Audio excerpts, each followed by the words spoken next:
Israeli Prime Minister Benjamin Netanyahu. The campaign over our existence.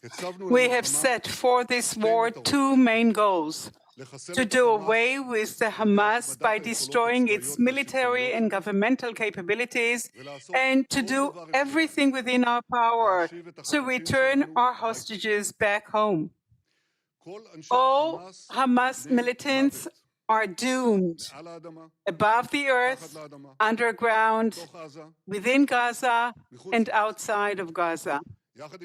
Along with Minister of Defense Gallant, Minister Gant, the Defense Cabinet, the Chief of General Staff, and ministers of the defense establishment to work around the clock in order to realize all the goals of this war until we reach victory. We do this without any political considerations. What we see before our eyes is only one thing and one thing only: to save our country, to achieve our victory. We are showering hellfire on Hamas. We already eliminated thousands of terrorists, and this is but the beginning.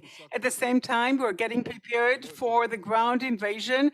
I will not tell you how, when, and how much. I will not go into all the considerations that we take to heart because most of them are not even known to the public, and that's how it should be.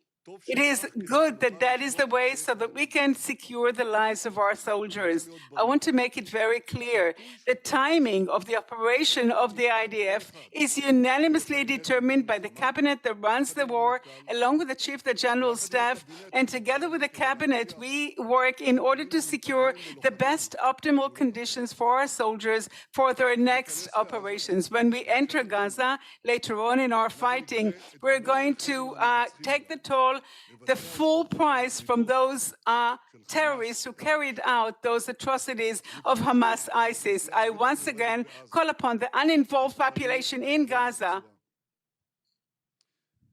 citizens of Israel. Even within the battle, we do not forget for one moment the great pain of the loss of all 1,400 of our brothers and sisters who were murdered in cold blood by those monsters who rose to defeat us. It is like showering thousands of arrows into our hearts, which is bleeding. The government will determine and set days of national bereavement in our calendar. Elisha fell on Simchat Torah in the defense of the Gaza localities. His mother eulogized him when he was buried, and he said, "From this war, we are going to be born once again as a nation. Nothing could be truer. I bow my head before all the families that this terrible destruction befell them.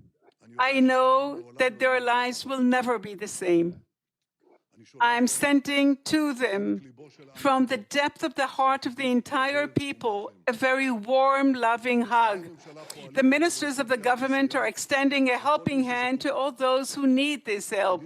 We evacuated thousands of citizens to hotels, to hosting areas and other places with full funding of the state. The government ministries are formulating programs to continue and help and assist all the citizens of the country, just like we did in the COVID epidemic. We will never leave anyone behind, and the Minister of Finance will talk about this at greater length. We're going to rebuild the kibbutzim and rehabilitate all the communities that were destroyed. We set up 600 ready squads with many shipments of arms that came from abroad, and we're going to add many more. We are helping citizens to get their own personal weapons, and we do it in a controlled way. We're mobilizing the support of world leaders to continue this campaign. Many of them understand today what we keep repeating since 2014. Hamas is ISIS, and ISIS is Hamas. I'm telling them that our war against Hamas is also their war against Hamas. It is our war against Hamas, which is a test to the entire humanity. It is a struggle between the axis of evil of Hamas, Hezbollah, and Iran, and that of progress and freedom. We are the sons of light, they are the sons of darkness, and light will defeat darkness. Citizens of the State of Israel, the 7th of October was a dark day in our history. We're going to do our soul searching and find out what took place along the Gaza border. This mission will be fully examined and inquired. Everyone will need to give answers, but all that will not take place before the war is over. I, as the Prime Minister, am responsible to secure the future of this country, and my role is to lead this country and its people to an all-out victory over our enemies. We should unite our forces for one goal only, and that is to move forward toward our victory. With joined forces, with great belief in the eternity of the people of Israel, we will realize the prophecy of Isaiah. You will no longer hear the sound of destruction in your country, and we shall give glory to your people. Together we will fight, and together we will win.